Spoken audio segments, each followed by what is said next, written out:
I think it's time to move out of Shady Side. A lot of people dying here. I don't want to be next. Let's talk about it.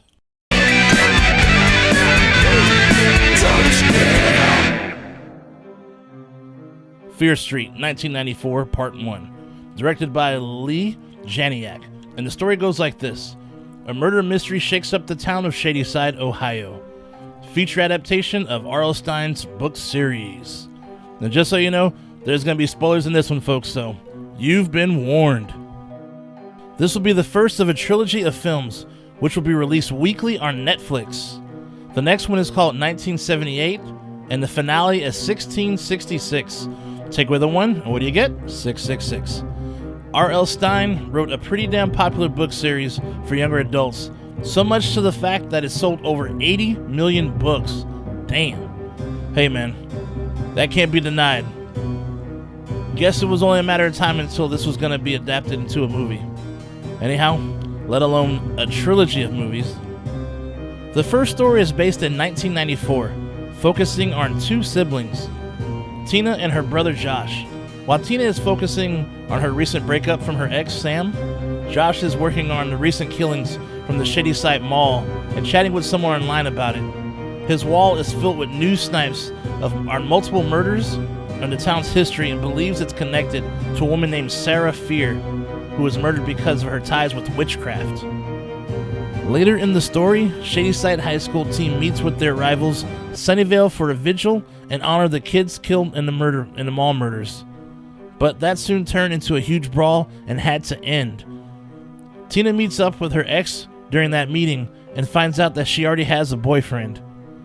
Shadyside, now on a school bus, headed back home, and comes a car honking behind them. Lo and behold, it's Sam and her new boyfriend and his crew.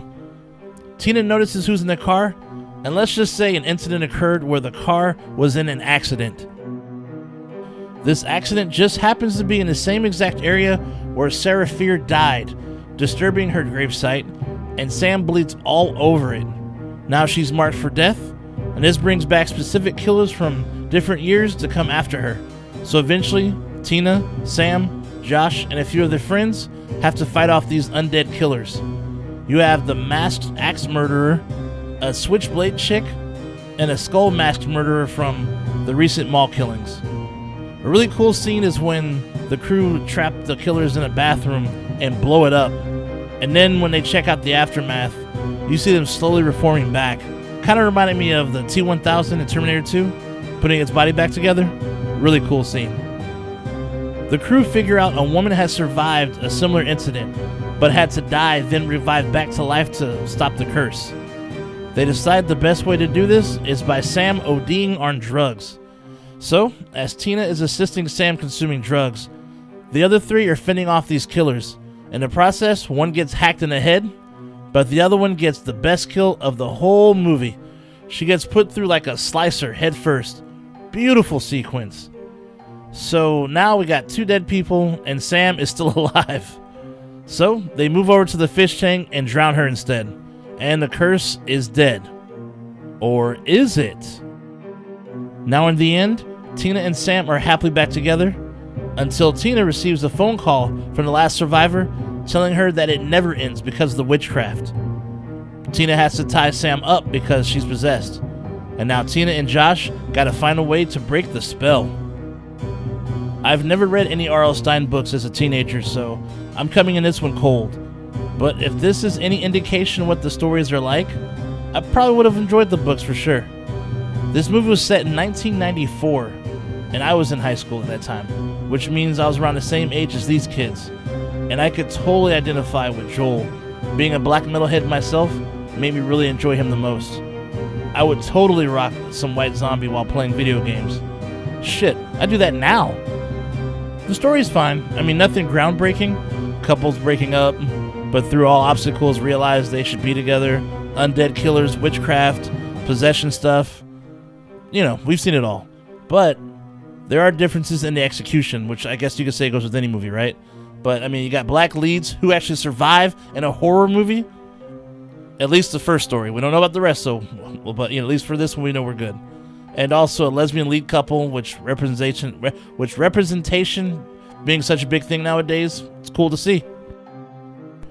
So I'm not too privy on this whole story and whatnot, though, but a little thing I did notice, though. So the third part is called 1666, right? Which is 666. If you notice, though, when they go to Sunnyvale, if you look at that little placard, it says established 1666. So obviously it looks like, I guess the story is going to end in Sunnyvale, or obviously there's a connection there. I mean, they wouldn't have brought up that town for no reason, right? So just throwing that little tidbit out there. I gotta do a little homework, though, but I assume this RL story is for older teens because this shit's pretty violent and I liked it. People getting stabbed to death, slicing, dicing, people exploding. Very entertaining. We got 2 more stories, and the next one we go to 1978, as well as Tina and Joel searching for a way to save her girlfriend. And that one's next week, only on Netflix. I will not give this one a score just yet, because I'm still curious to see how this whole thing's going to play out.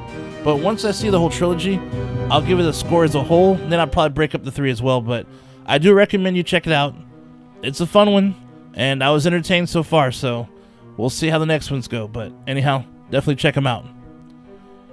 Thanks for taking the time to watch my video.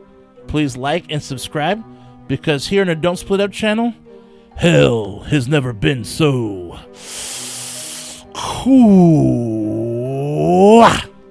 Shay Nasty out. I'll see you soon.